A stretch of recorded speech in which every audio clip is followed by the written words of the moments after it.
Pada tahun 1990, Christopher mengesankan semua guru di sekolah dengan menyelesaikan ujian yang memakan waktu 3 hari bagi Einstein hanya dalam beberapa jam. Kakak perempuannya, Michelle, menunjukkan bahwa dia bisa pergi ke perguruan tinggi lebih awal, tetapi dia tidak yakin apakah dia ingin pergi ke sana. Saat mereka keluar, seorang prajurit memperhatikan bahwa Christopher memiliki robot kartun di kausnya dan memarahinya, mengingatkannya bahwa perang akan datang. Robot pada baju itu adalah Cosmo, tokoh utama dalam acara kartun populer. Namun karena sentimen anti-robot berkembang di seluruh negeri, acara tersebut dibatalkan.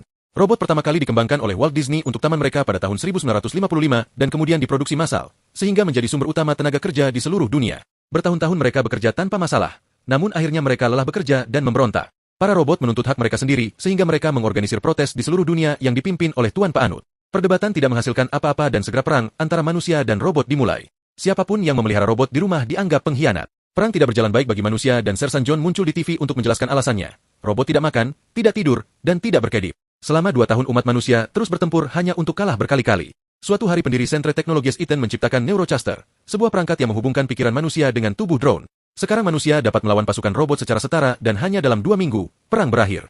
Manusia menang dan Kolonel Bradbury ditetapkan sebagai pahlawan utama. Pak Anut bertemu dengan Clinton dan Eaton untuk menandatangani perjanjian penyerahan sementara lebih dari 6.000 robot di penjara di zona eksklusi di padang pasir. Beberapa waktu kemudian Eaton merilis versi Neurochaster yang lebih kecil untuk dimiliki orang-orang di rumah. Model ini memungkinkan mereka untuk membagi pikiran mereka sehingga mereka dapat bekerja dan senang di saat yang sama. Pada tahun 1994 Michelle berada di rumah mencoba melepaskan monitor di pergelangan kakinya, tetapi dia harus menyembunyikan peralatannya ketika Ted menerobos masuk menggunakan Neurochaster. Dia memarahi dia atas perilakunya dan mengingatkannya bahwa bahkan jika dia melarikan diri dari semua rumah asuhnya sebelumnya, dia tidak akan membiarkannya melakukannya di sini.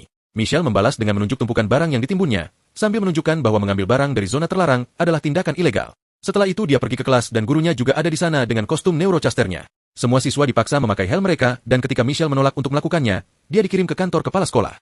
Wanita itu memperhatikan di profil Michelle bahwa dia kehilangan seluruh keluarganya dan menyalahkan perang. Jadi Michelle harus mengklarifikasi bahwa itu sebenarnya adalah kecelakaan mobil. Kemudian kepala sekolah menjelaskan bahwa neuroterapi dapat membantunya melupakan sesuatu selama beberapa jam, menyebabkan Michelle teringat kembali pada kenangan saat bermain di pantai bersama kakaknya. Hari itu dia mengalami serangan panik dan dia menghiburnya. Namun Michelle masih menolak memakai helm dan pulang. Malam itu Michelle bermimpi tentang kecelakaan mobil yang menewaskan keluarganya. Dia terbangun di rumah sakit dan seorang dokter sedang mengawasinya, tetapi dia tidak dapat mengingat wajah mereka. Saat ini, Michelle terbangun karena terkejut oleh suara di luar. Dia melihat keluar jendela dan menyadari ada bayangan bergerak di halamannya. Jadi dia mengambil senter dan keluar. Tiba-tiba dia melihat sebuah mata terpantul di sebuah botol sebelum meja itu jatuh, membuatnya takut dan berlari kembali ke dalam. Dia mencoba untuk memperingatkan Ted tentang penyusup itu, tetapi dia tersesat di dunia Neurochaster. Saat penyusup masuk, Michelle berlari bersembunyi di bawah tempat tidurnya. Namun penyusup itu adalah robot dan dengan mudah mengangkat tempat tidur untuk melihatnya dengan wajah Cosmo. Michelle berlari ke sudut ruangan dan mencoba berkomunikasi dengan Cosmo, yang menggunakan beberapa gerakan untuk menunjukkan bahwa dia sedang mencarinya. Robot ini tidak dapat berbicara dan membuka kepalanya sehingga Michelle dapat memperbaiki sirkuit suaranya. Tetapi sayangnya ia hanya memiliki beberapa frasa yang telah direkam sebelumnya. Kemudian Cosmo mengambil foto saudara kandung itu dan terus menunjuk antara dirinya dan Christopher, menyiratkan bahwa mereka adalah orang yang sama. Michelle tidak mempercayainya dan dengan paksa menarik lukisan itu dari tangannya, menyebabkan lukisan itu terbanting kerak. Suara itu membangunkan Ted dan dia datang ke kamar untuk mencari Cosmo. Dia menyalahkan Michelle atas hal ini dan berteriak padanya, memicu pertengkaran yang berakhir dengan Ted mendorongnya ke robot. Cosmo membuat gerakan yang sama seperti yang dilakukan Christopher, meyakinkan Michelle tentang ceritanya sebelum mendorong Ted ke dinding. Ted yang marah meraih tongkat golf dan mencoba memukul Cosmo, yang dengan cepat mematahkan tongkat golf dan mendorong Ted lagi. Kali ini dia berakhir berdarah dan bergegas menelepon 911 sebelum Michelle menyetrumnya sampai dia pingsan. Setelah itu Michelle dan Cosmo masuk ke mobil Ted dan robot itu dengan mudah melepaskan monitor dari pergelangan kakinya. Michelle tidak tahu cara mengemudi tetapi berimprovisasi ketika Ted datang mengejar mereka dengan Neurochasternya. Mobil itu menjatuhkannya dan keduanya berhasil pergi. Keesokan paginya mobil itu berhenti di tengah jalan karena bannya kempes. Michelle memeriksa bagasi untuk mengambil ban serep, tetapi yang itu juga rusak. Dia mulai mengganggu Cosmo dengan pertanyaan. Jadi dia menjelaskan Christopher masih hidup di suatu tempat dan mengendalikannya dari jauh. Saat Michelle bertanya bagaimana cara menemukan saudaranya, Cosmo menunjuk logo perusahaan Centre pada sebuah tanda. Menggunakan kaleng Dr. Pepper dan lebih banyak gerakan, Cosmo menyebutkan seorang dokter berkacamata, dan Michelle berpikir untuk bangun setelah kecelakaan itu lagi. Sekarang dia ingat wajah Dr. Amherst dan bagaimana dia mengatakan padanya bahwa Christopher meninggal di rumah sakit. Kemudian Michelle mengeluarkan peta dan Cosmo menunjuk ke suatu titik di tengah zona eksklusi. Mereka butuh rencana untuk membobol tempat berbahaya tersebut dan Michelle ingat semua barang ilegal yang dibeli Ted. Ada kotak di bagasi mobil dengan alamat PO pengirim. Kotak di New Mexico. Jadi mereka memutuskan untuk mencari orang itu karena mereka mungkin tahu cara masuk ke zona tersebut. Duo ini menyelinap ke dalam kereta selama separuh perjalanan dan melanjutkan separuh perjalanan lainnya dengan berjalan kaki. Sore harinya Michelle berhenti di sebuah toko untuk membeli makanan dan ketika keluar dia melihat sebuah truk datang. Jadi dia menyeret Cosmo ke sebuah gang untuk bersembunyi. Pengemudinya ternyata adalah John, yang membuka PO. Kotak yang dicari oleh duo tersebut dan mendapat banyak uang darinya. Kemudian seorang pria muncul di Neurochasternya untuk membeli senjata dari John. Tiba-tiba klien mengarahkan senjatanya dan mengancam akan menembak John. namun malah terkena tembakan listrik yang mematikan Neurochaster. Hal ini dilakukan oleh Herman, robot mitra John yang membantunya memindahkan mesin yang jatuh sambil mendiskusikan cara mendapatkan bagian-bagiannya. Saat mereka teralihkan, Michelle dan Cosmo menyelinap ke bagian belakang truk. Sementara itu Bradbury menemukan mobil Ted yang ditinggalkan. Keesokan harinya truk itu tiba di sebuah tambang tua dekat zona eksklusi. John dan Herman memindahkan barang-barang terbaru mereka ke dalam, tanpa menyadari bahwa Michelle dan Cosmo bersembunyi di dalam sebuah kotak. Saat John dan Herman berdebat tentang kabel yang hilang, Michelle mencoba memanfaatkan gangguan itu untuk menyelinap, tetapi Cosmo secara tidak sengaja mengaktifkan ikan yang bernyanyi dan membocorkan lokasi mereka. Saat John dan Herman mengepung mereka, Michelle menjelaskan bahwa dia hanya menginginkan pemandu ke zona eksklusi, tetapi John menganggapnya gila. Pada saat itu lift naik dan John menyimpulkan seseorang mengikuti mereka, jadi seluruh kelompok bersembunyi. Ketika lift kembali turun, terlihatlah Bradbury. Dia mengumumkan tempat ini sekarang berada di bawah yurisdiksi gugus tugas penonaktifan robot dan membuat John dan Michelle keluar dengan tangan terangkat. John mencoba berpura-pura Michelle adalah saudara perempuannya, tetapi Bradbury mengenalinya dan mengatakan dia ditangkap. Herman mencoba menembak Bradbury dengan sinar listriknya, tetapi Bradbury melihatnya dan menggunakan John sebagai perisai. Kemudian Bradbury melepaskan tembakan, menghancurkan sebagian besar ruangan sementara semua orang berlari untuk bersembunyi lagi. Ketika dia memojokkan para robot, Michelle keluar dan memukul lengannya dengan alat pemadam kebakaran, namun Bradbury mencurinya dan menghancurkannya. Saat ruangan dipenuhi asap, Michelle bertepuk tangan untuk mematikan lampu. Tiba-tiba dekorasi ikan mulai bernyanyi lagi dan Bradbury terganggu sehingga John menembaknya dari belakang. Pelurunya tidak mengenai tubuh Neurochaster dan Bradbury dengan cepat menghancurkan senjatanya sebelum mencengkram leher John. Ingin menyelamatkannya, Michelle dan Cosmo menyerah. Setelah membuang John, Bradbury mulai berjalan ke arah duo itu, menjelaskan bahwa Cosmo ditandai untuk dinonaktifkan. Pada saat itulah Herman membuat cakar burung bangau besar jatuh dan menangkap Bradbury. Kemudian seluruh kelompok melompat ke dalam mobil penambangan untuk melarikan diri. Namun John membutuhkan waktu lama untuk menemukan kunci yang tepat dan Bradbury mendapat cukup waktu untuk melarikan diri. Dia menembak kereta itu untuk menjatuhkannya dan mencoba menembak Cosmo juga. Tetapi Herman melucuti senjatanya lagi dan sekarang kedua robot mulai melawannya. Michelle menemukan bulldozer dan menjebak Bradbury ke tembok dengannya, menyebabkan beberapa batu jatuh dan menguburnya juga. Tambang itu perlahan runtuh sehingga kelompok itu harus bergegas keluar untuk menyelamatkan diri. Melihat rumahnya ambruk membuat John berteriak frustrasi dan dia berteriak pada Michelle karena telah merusak segalanya. Dia diganggu oleh beberapa suara aneh di dekatnya sehingga kelompok itu berlari bersembunyi di sebuah gua dan menonton robot pemulung berkeliling mencari bagian-bagian untuk memperbaiki diri. Ketika John melihat celah, dia keluar dan menghancurkan robot itu sehingga dia bisa masuk ke garasinya, di mana dia menyimpan sebuah fan dan kostum besar yang digunakan Herman untuk membuat dirinya lebih besar. Setelah banyak berdebat, Michelle meyakinkan John untuk membantunya. Beberapa menit kemudian, Michelle, John, dan Cosmo berada di dalam van yang dibawa oleh Herman dengan kostum tersebut. Mereka memasuki zona eksklusi dan Michelle melihat semua robot yang hancur di tanah. Selama perjalanan, John berbagi cerita tentang pertemuannya dengan Herman. Selama perang, tim John kalah dalam pertempuran dan dikepung oleh musuh. Para prajurit seharusnya ditembak oleh robot, tetapi Herman melihat John menangis dan menyelamatkannya. Beberapa hari kemudian, pesawat nirawak sentre menemukan mereka dan tidak mau mendengarkan John ketika dia mencoba memberitahu mereka bahwa Herman baik, jadi keduanya harus melarikan diri untuk menghindari pembunuhan. Sementara itu Ethan menggunakan Neurochasternya untuk mengunjungi kembali kenangan bersama mendiang ibunya, tetapi perangkat itu mulai tidak berfungsi dan dia harus mematikannya. Dia berteriak pada para ilmuwannya dan menuntut untuk mengetahui apa yang terjadi pada sistem perusahaan. Jadi para pria itu mengungkapkan bahwa Christopher telah melarikan diri. Jika mereka tidak menemukannya pada hari Jumat, seluruh perusahaan akan bangkrut. Ethan yang putus asa kemudian bertemu dengan Bradbury di dunia virtual. Dia tahu bahwa Cosmo ada dalam daftar buruan Bradbury dan menawarinya sebuah kesepakatan.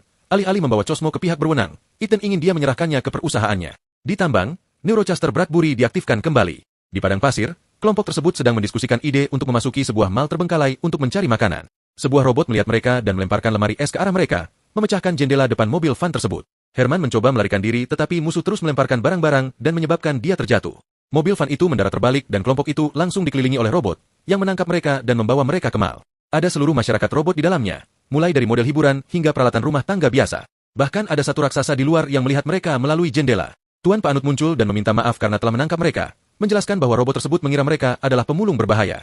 Ketika Michelle menceritakan kepadanya tentang situasinya, Pak Anut mengungkapkan bahwa Dr. Amherst pernah mengunjungi tempat ini dan dia memiliki gelar PhD dalam interaksi manusia-mesin. Pak Anut dengan cepat mengusirnya sehingga dia tidak tahu di mana dokternya sekarang. Michelle ingin keluar untuk melanjutkan pencariannya dan John mengingatkannya betapa berbahayanya di malam hari, jadi dia meyakinkannya untuk menunggu sampai pagi. Secara pribadi, Michelle mengingat Natal terakhirnya bersama Christopher dan betapa jarangnya dia bertemu dengannya sejak dia masuk kuliah.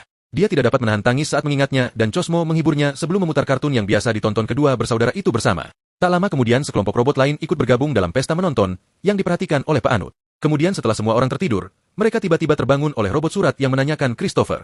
Cosmo mengangkat tangannya dan robot itu memberinya kartu pos yang ditinggalkan Amherst untuknya. Ada alamat yang tertulis di kartu itu dan catatan yang mengatakan bahwa Amherst akan menunggunya. Alamat itu berada di wilayah pemulung, jadi mereka tidak bisa memasukinya tanpa rencana. Pak Anut mendengar semuanya dan memperkenalkan mereka pada robot pelatihan yang terus mengalami kegagalan fungsi saat mencoba menjelaskan cara melawan para pemulung. John berpikir dia mungkin menjadi beban, tetapi robot itu membuatnya terkesan dengan menembak bola bisbol dengan kecepatan tinggi. Di pagi hari Bradbury tiba di zona eksklusi dan mengamati mal dari jauh, menyadari bahwa kelompok itu pergi dengan mobil Pak Anut. Mereka menghabiskan sepanjang hari mengemudi dan pada malam hari mereka akhirnya sampai di sebuah taman hiburan terbengkalai di mana alamat itu seharusnya berada. Michelle melihat lampu di salah satu atraksi, jadi dia menyimpulkan pasti ada seseorang di sekitar. Tiba-tiba kepala badut besar aktif dan robot menyeramkan mulai muncul di sekitar para pahlawan. Kelompok itu segera mulai berlari sambil menembaki musuh yang terlalu dekat. Pak Anut mencoba berkomunikasi dengan mereka, tetapi robot menyeramkan itu hanya tahu cara menggeram. Kelompok itu berhasil sampai ke gedung dengan lampu, hanya untuk menemukan bahwa pintunya palsu. Robot-robot itu semakin mendekat dan mereka tidak tahu harus berbuat apa. Tiba-tiba lebih banyak lampu dinyalakan di sekitar taman dan musik mulai diputar di pengeras suara sementara api keluar dari beberapa patung. Para robot mundur karena takut sebelum pintu jebakan terbuka di bawah kelompok itu, menyebabkan mereka meluncur ke dalam terowongan tersembunyi. Di sebuah ruangan bawah tanah mereka akhirnya menemukan Amherst, yang gembira melihat kartu pos di tangan Cosmo. Michelle segera mendorongnya dan meminta informasi tentang Christopher. Jadi Amherst mengungkapkan bocah itu ada di laboratorium Centre di Seattle. Setelah kecelakaan itu, Christopher menjalani beberapa tes rutin dan MRI. Mesin itu memberitahu rumah sakit bahwa dia istimewa. Dialah alasan mengapa mereka harus memenangkan perang sehingga dokter membiarkan Centre membawanya dan berbohong kepada Michelle tentang kematiannya. Amherst sekarang mengaktifkan komputer yang memutar video percobaan. Christopher telah koma dan mereka mengira itu permanen. Jadi mereka menghubungkan otaknya ke jaringan Neurochaster agar bisa bekerja. Amherst tidak bangga akan hal ini tetapi berpikir hal itu perlu dilakukan untuk menyelamatkan dunia dan menyatakan bahwa Christopher akan mati di tempat tidur jika mereka tidak membawanya. 13 bulan setelah dimulainya percobaan, Christopher terbangun dan Amherst ingin melepaskannya. Namun Ethan menolak dan mengancam akan membunuh Amherst jika dia mencoba. Dokter tersebut memutuskan untuk melarikan diri tetapi sebelum dia pergi, dia membuat koneksi kecil antara Christopher dan jaringan luar. Dia juga memberinya lokasi Mal, sehingga dia bisa menemukan keluarga baru di antara robot-robot itu. Michelle menunjukkan Christopher sudah memiliki keluarga dan John meninju Amherst untuknya. Pada saat itu, Bradbury muncul di luar dan menembak pintu masuk untuk mengakses terowongan. Dia meluncur turun juga dan mendapati ruangan itu kosong. Lampu tiba-tiba padam dan Pak Anut menyerang Bradbury dari belakang untuk membantingnya ke jaringan listrik. Neurochaster milik Bradbury tersengat listrik selama beberapa detik dan menjatuhkan senjatanya. Tetapi ia berhasil mendorong Pak Anut untuk pulih. Perkelahian terjadi saat Pak Anut menunjukkan pedang yang tersembunyi di dalam tongkatnya. Tetapi Bradbury masih lebih kuat dan dengan mudah mengalahkannya. Kelompok yang lain menyelinap keluar, tetapi mereka membeku ketika mendengar suatu suara. Sekelompok prajurit Neurochaster muncul di udara dan mendarat di sekitar para pahlawan, meminta mereka untuk menyerah. Robot pelatihan mulai menembak bola dengan kekuatan sedemikian rupa sehingga ia berhasil merobek beberapa helm mereka. Semua ini terlihat oleh Ethan melalui kamera dan dia memerintahkan para prajurit untuk menangkap Cosmo dengan membunuh semua orang jika perlu. Cosmo melempar bola untuk mengalihkan perhatian seorang prajurit dan Michelle muncul di belakangnya, menembakkan Cat ke arahnya hingga baling-balingnya rusak dan dia menabrak langit-langit. Ketika prajurit kedua mencoba menangkapnya, Amherst menembaknya dan memberitahu keduanya bahwa dia tahu jalan keluar. John dan robot lainnya terus melawan sisa pasukan, mengalahkan mereka dengan senjata improvisasi. Di ruang bawah tanah, Bradbury merobek topi Pak Anut dan mengatakan dia telah melanggar perjanjian, jadi apa yang terjadi pada keluarganya adalah kesalahannya. Pada saat yang sama, sekelompok tentara tiba di Mal. Lalu Bradbury keluar dan mulai menembaki objek wisata secara acak. Amherst menyuruh teman-temannya lari sebelum dia keluar untuk menghibur Bradbury yang berani menembak. Bradbury ragu untuk membunuh manusia lain, jadi Ethan mengambil alih Neurochaster dan menembak Amherst sendiri. Dokter tersebut jatuh di atas puing-puing dan meninggal ketika sebuah batang logam menusuknya, yang membuat Bradbury mempertimbangkan kembali moralnya. Michelle dan Cosmo mencoba melarikan diri, tetapi mereka dikelilingi oleh tentara. Salah satu dari mereka memegang Michelle sementara yang lain menangkap Cosmo lalu terbang menjauh. Bradbury menembak Neurochaster yang menahan Michelle dan menyuruhnya pulang sebelum dia terbang juga. Di pagi hari kelompok itu kembali ke Mal dan menemukannya dalam reruntuhan dengan sebagian besar robot hancur. Sementara itu Cosmo dibawa ke laboratorium Centre untuk bersatu kembali dengan tubuh Christopher. Saat Ethan menghubungkannya ke sistem, Bradbury menyadari bahwa dia dibohongi dan Cosmo bukan hanya robot. Jadi dia marah karena dia dikirim untuk memburu seorang anak laki-laki. Ethan mengingatkannya bahwa anak ini membantunya memenangkan perang dan mengklaim bahwa pengorbanan diperlukan untuk memajukan spesies. Kembali di Mal, John memberitahu Michelle bahwa dia tidak boleh menyerah dan bahwa dia akan membantunya jika dia memutuskan untuk terus berjuang. Kemudian Michelle memeriksa komputer Amherst untuk memastikan komputer tersebut memiliki kode untuk meninggalkan zona eksklusi dan lokasi laboratorium Seattle. Komputer juga menjelaskan jika mereka memutuskan sambungan Christopher, seluruh sistem Neurochaster dan perusahaan itu sendiri akan mati. Pada saat itu Pak Anut datang kembali dan mengingatkannya bahwa dia menandatangani perjanjian untuk mencapai perdamaian. Tetapi Michelle berubah pikiran dengan menunjukkan bahwa serangan di Mal berarti perjanjian itu tidak sah. Menggunakan beberapa truk terbengkalai, John, Michelle, dan semua robot yang selamat meninggalkan gurun dan menuju Seattle. Herman bahkan menemukan setelan raksasa baru dan menggunakannya untuk mulai melemparkan benda-benda ke laboratorium Centre, memecahkan jendela mereka. Ethan segera mengirim semua prajuritnya keluar sehingga Herman dan John mulai berlari menjauh untuk membuat mereka mengikuti mereka, menciptakan celah bagi komputer Michelle dan Amherst untuk menyelinap ke dalam gedung. John menembaki prajurit yang datang sementara Herman menghancurkan mereka dengan tangannya yang besar. Namun salah satu Neurochaster menghancurkan dirinya sendiri dan menjatuhkan kostum Herman. Ketika seorang prajurit menyerang John, Herman mengungkapkan bahwa dia memiliki baju besi kedua di dalam baju besi pertama dan menyelamatkan temannya sehingga mereka bisa terus berlari. Setelah satuan tugas cukup jauh, robot lainnya juga bergabung dalam pertarungan yang terlihat oleh Bradbury di kamera. Ethan yang marah bergegas ke kantornya untuk mengenakan helm rahasia yang memungkinkannya mengendalikan Neurochaster khusus dan bergabung dalam pertarungan juga, dengan mudah menjatuhkan sebagian besar robot. Di laboratorium utama, komputer Amherst berpura-pura menjadi robot gila yang kejam untuk menakut-nakuti para ilmuwan. Michelle mengonfirmasi saudara laki-lakinya masih hidup tetapi untuk berbicara dengannya dia memerlukan Neurochaster. Pada saat yang sama Bradbury pergi keluar dan memberitahu Pak Anut di mana menemukan Ethan, mengatakan dia akhirnya menemukan seseorang yang kurang manusiawi daripada robot. Kemudian dia melepaskan Neurochasternya, dan akhirnya menghentikan perang. Ketika Michelle mengenakan helm, dia menemukan dirinya dalam kenangan Natal terakhirnya bersama saudara laki-lakinya. Dia mengatakan kepada Christopher bahwa dia ingin menyelamatkannya, tetapi dia menjelaskan bahwa tubuhnya lemah dan melepaskannya akan membunuhnya. Dia tidak ingin menjalani sisa hidupnya dalam keadaan seperti ini, jadi dia menyuruh saudara perempuannya untuk melakukannya. Sementara itu Ethan menghancurkan kostum terakhir Herman. Si kecil juga terluka dan John bergegas menolongnya, tetapi sudah terlambat. Pada saat itu Ethan ditemukan oleh Pak Anut, yang mengatakan dia ingin merundingkan kembali perjanjian tersebut. Di laboratorium, Michelle menolak untuk melepaskan saudaranya karena dia tidak ingin kehilangannya lagi. Christopher bersikeras dia tidak merasakan apapun selama bertahun-tahun jadi dia tidak bisa diselamatkan, tetapi teman-temannya memang membutuhkan bantuan. Setelah banyak menangis, Michelle mengucapkan selamat tinggal kepada Christopher dan kembali ke dunia nyata untuk akhirnya memutuskan hubungannya. Semua Neurochaster langsung jatuh dan para robot merayakan kemenangan mereka. John masih sedih atas Herman, yang kepalanya tiba-tiba terbuka dan memperlihatkan robot kecil di dalamnya. Kekacauan menguasai dunia karena semua komputer berhenti bekerja. Berita mulai meliput eksperimen Sentre pada seorang anak manusia dan Ethan ditangkap sementara orang-orang mulai meminta zona eksklusi untuk dihancurkan. Di padang pasir, John dan para robot membantu Michelle membuat video di mana ia memberitahu orang-orang untuk meninggalkan helm mereka dan menikmati dunia lagi. Sementara itu Cosmo dibuang ke tempat sampah, tetapi kepalanya tiba-tiba bergerak.